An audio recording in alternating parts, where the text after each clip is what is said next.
business? That's the big one. Years in business. I have been doing this in this industry for 10 years.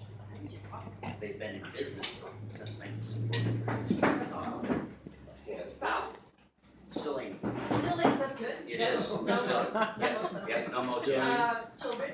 I still have 2. Still two. Still 2. Still two, not Yes. growing. Pets. I still unfortunately have 1. Hobbies and interests. Boating, skiing, biking, and surviving my fear. Yes, that's a city of residence. Totally. Spain. How long? Less than a year. Yeah, about 4 months. Burning desire. To travel to Finland. Cool. Really. Something no one here knows about. I have family that own a cheese factory in Finland. And they actually That's awesome. mass produce it, they have a full factory, then they ship it home for sales. Can we visit? Let's go! What are you doing then? We're going travel. You're And gonna Rebecca. Live, laugh, and love. Franklin. So I really had no idea what I was going to present on today, and I had a one-on-one with James, and he actually had some good ideas and some good suggestions on really pointing out what the differences between us and a lot of the other companies are. One of the biggest differences physically is our building that sits in Seattle on Airport Way.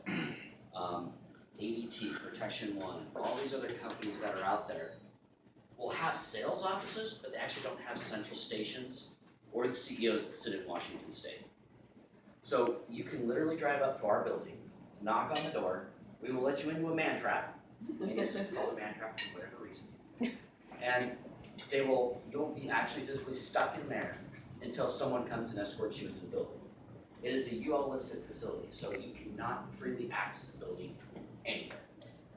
After business hours, you have to have a key fob to get from room to room because it is a UL listed facility. So during normal business hours, we keep some of the interior doors open, but even the door to our central station is always physically locked, and you have to have access control to it.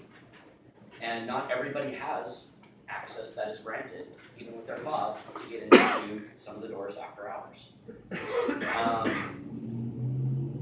As far as our monitoring goes, when you have an alarm, an event, so you're out at dinner, we call you and we say, Michael, we had an alarm go off in your home. Motion detector was activated. You're like, oh, yeah, we have air conditioning running. It was probably the sun, the drapes blowing.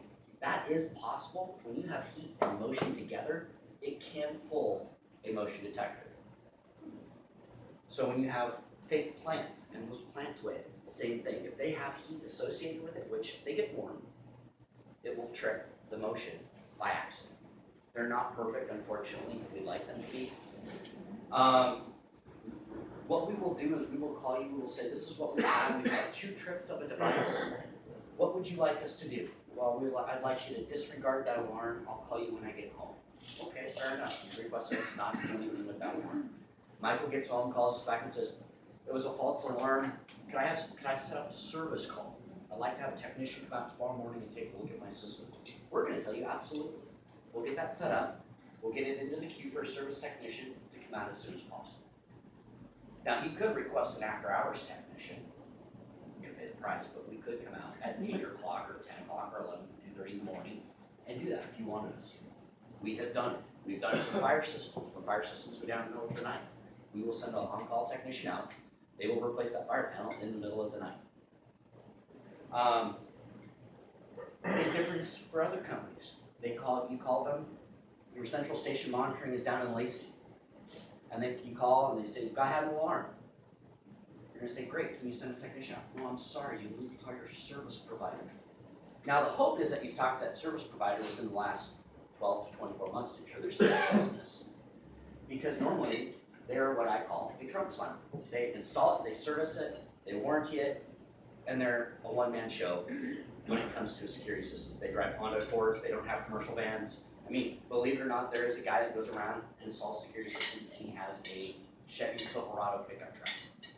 It's like, okay, well, that's no company name, no logos, just wears a shirt that says Monotronics. That's it. Well, anybody can get shirts. So when it comes down to it, we schedule it, we can do it, we come out the next day and we take care of you. Instead of you getting up at, let's say, 11 o'clock at night, you get home, now you have to pick up that phone again and call your service provider and have them schedule. So that's one of the biggest differences for Washington. The other one is owned and operated. So John Woodman took it over from his dad, about mid-60s. Shannon Woodman now has taken it over from her dad and runs it on a day-to-day business. So she does everything.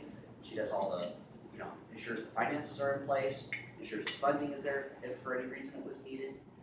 And she works very directly, closely with our CFO, our general manager, and ensures that everybody's doing what they're supposed to be doing. And everybody's held accountable in this company.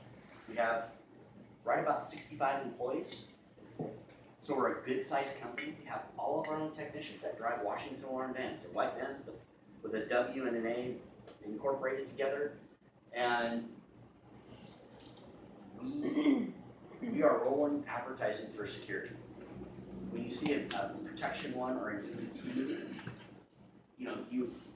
you look at those vans and they paid a lot of money to have a lot of fancy stuff on their vans. They have the guy that says on your security, the big picture of that even in the back of their van. We keep it very simple because we're a very simplistic company. We don't care about the advertising as much as we do the customer. We're not gonna see it be on a billboard. We don't do advertising on the radio. It's all word of mouth. We have 8,000 customers by word of mouth. We don't go into Eastern Washington. This is all Western Washington from Olympia to Bellingham. So when you go, well, 8,000 customers doesn't seem a lot. You have to have 5,000 customers just to support a central station. So when you talk about breaking even and the cost of it, people go, well, your monitoring is twice as much as blah down the street. It's because we don't wholesale our accounts. What that means is you go to a Costco wholesale environment. What we do is we say, we got every single employee is an employee. We don't let Anthony or Michael go out and sell an account for Washington Warren. And we'll sell it to Anthony for $4. He'll turn around and sell it to you for $15. So what he's doing, he's profiting on it. We're giving him a discount because we're getting the monitoring off of it.